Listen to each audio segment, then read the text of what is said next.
হাবিল ও কাবিলের ঘটনা মানবিতিহাসের প্রথম হত্যাকাণ্ড এবং হৃদয় বিদারক ঘটনা।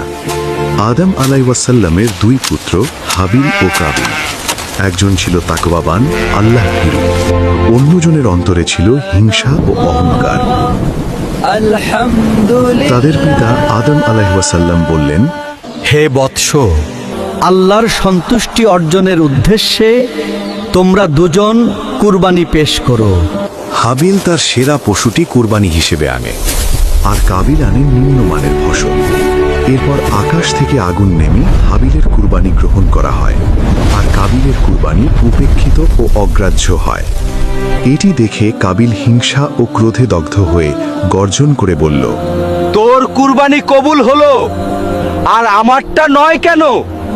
আল্লাহ তো কেবল মুত্তাকিদের কাছ থেকেই কবুল করেন। কাবিল প্রচণ্ড রেগে গিয়ে চিৎকার শুরু করল, আমি তোকে হত্যা করব, আমি তোকে হত্যা করব। তুমি আমাকে হত্যা করতে হাত বাড়ালেও আমি তোমাকে হত্যা করতে হাত বাড়াবো না। আমি আল্লাহকে ভয় করি। আমি চাই যে তুমি আমার পাপ ও তোমার পাপ নিজের ওপর বহন করো, ফলে তুমি জাহান্নামীদের অন্তর্ভুক্ত হয়ে যাও। আর এটাই জালিমদের প্রতিদান। অবশেষে কাবিলের কুপ্রবৃত্তি তাকে তার ভ্রাতৃ হত্যায় প্ররোচিত করল।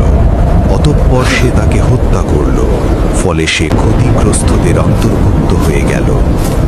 অনুশোচনায় কাবিল লাশ নিয়ে দিশেহারা হয়ে গেল।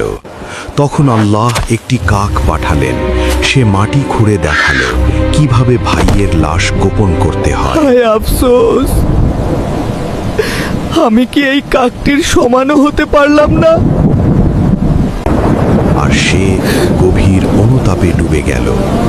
এই ঘটনা আমাদের শিক্ষা দেয়, হিংসা ও অহংকার মানুষকে ধ্বংস করে, আর তাকওয়া, আল্লাহ ভীরুতাই আল্লাহর কাছে গ্রহণযোগ্যতার মাপকাঠি।